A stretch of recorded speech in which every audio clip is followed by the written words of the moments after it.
I was in the middle of a really important meeting, trying to land a new client, when my phone buzzed. It was my wife, Sarah. I almost ignored it, but she called again and again. A cold feeling washed over me. Something must be wrong. I excused myself, stepped into the hallway, and answered. Sarah, honey, what's wrong? I'm in a meeting. Her voice was a stranger's, cold, sharp, and dripping, with a kind of triumph I'd never heard before.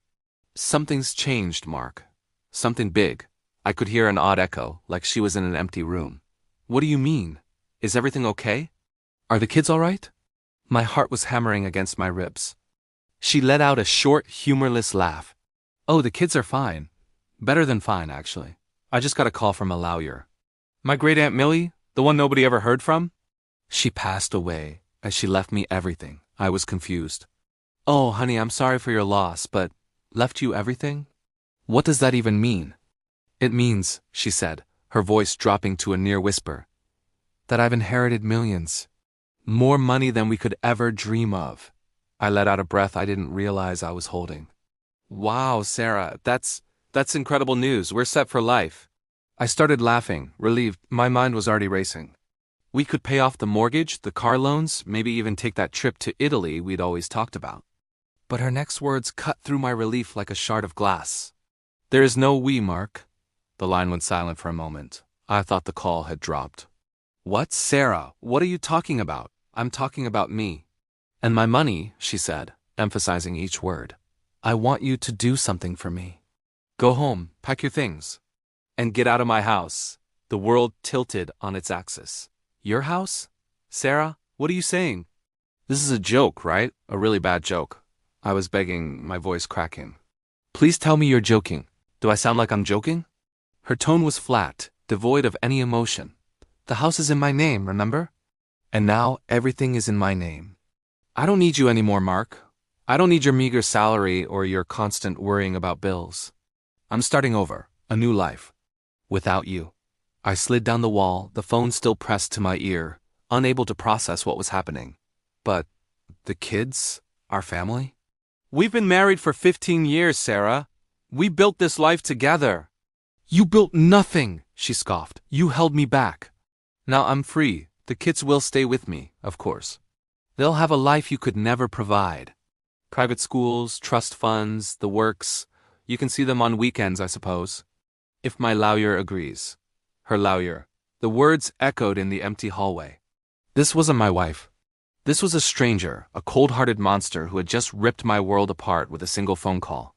I heard a click on the other end of the line. She had hung up. I stumbled back into the conference room, my face pale. My boss took one look at me and knew something was terribly wrong. I couldn't speak.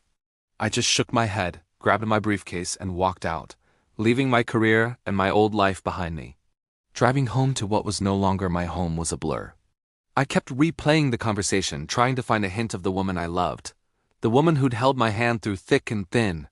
Had this always been there, hidden beneath the surface? This greed?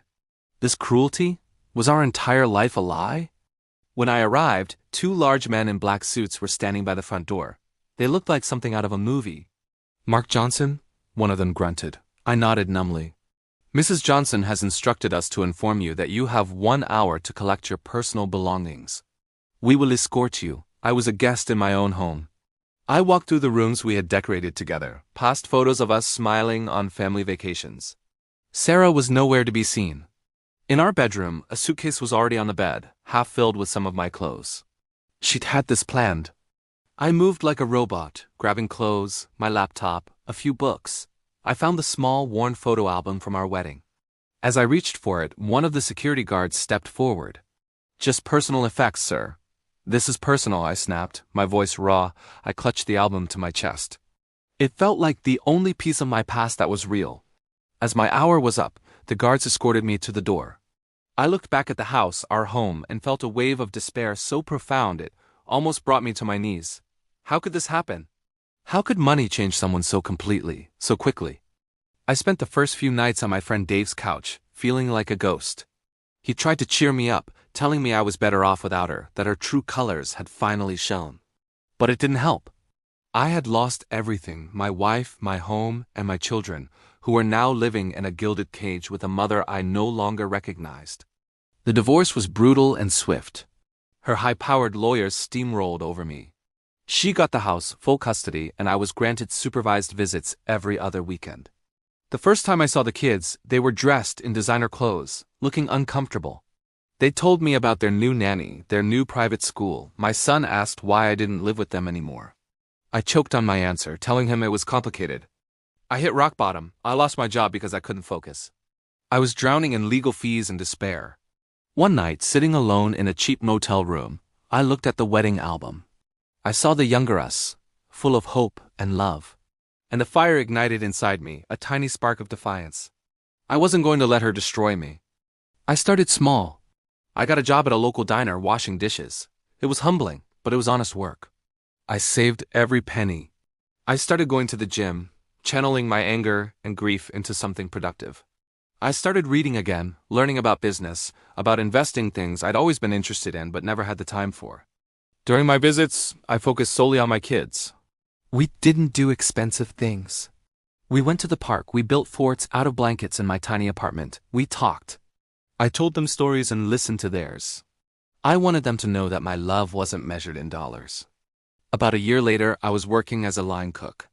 I had an idea for a food delivery service focusing on healthy, home-cooked meals for busy families. It was a niche I understood well. With a small loan from Dave, I started Dad's Kitchen out of my apartment. It was slow at first. I was the chef, the delivery driver, the marketing guy. But people loved the food. They loved the story. Word of mouth spread. Dad's Kitchen grew. Within 2 years, I had a commercial kitchen, a small fleet of drivers, and a loyal customer base. I was finally back on my feet, and more importantly, I had found a new purpose. One afternoon, I got a call from an unknown number. I almost didn't answer, but I did. It was Sarah. Her voice was nothing like the cold, triumphant one from that fateful day. It was shaky, desperate. "Mark? It's me." I stayed silent. I need to see you. Can we talk?" Curiosity got the better of me. We met at a neutral cafe. She looked different. The designer clothes were still there, but they hung on her frame. There were dark circles under her eyes. The confidence was gone, replaced by a deep-seated anxiety. She told me a story of bad investments, of trusting the wrong people, of a financial advisor who had promised to double her inheritance but had instead vanished, along with most of her millions. She was on the verge of bankruptcy. The mansion was in foreclosure. The private schools were no longer an option. "I made a terrible mistake, Mark," she cried, actual tears streaming down her face. "I was a fool. I was blinded by the money. I threw away the only thing that ever mattered. Our family, you." She asked me to take her back. She said we could start over. I looked at her, the woman who had shattered my life without a second thought, and I felt nothing. No anger, no desire for revenge. Just a quiet sadness for the person she used to be. "I can't, Sarah," I said, my voice calm and steady. "The man you married, the man who would have done anything for you. You destroyed him. And I had to build someone new from the ashes. This new person. He can't go back." I told her I would help with the kids, of course. I would increase my support payments to make sure they were taken care of. They were, and always would be, my priority. But there was no us anymore. I stood up, left a 20 on the table for our coffees, and walked out of the cafe. I didn't look back. The sun was shining, and for the first time in a long time, my future felt bright. I had lost a fortune I never had, but in the process, I had found myself. And that was a treasure no amount of money could ever buy.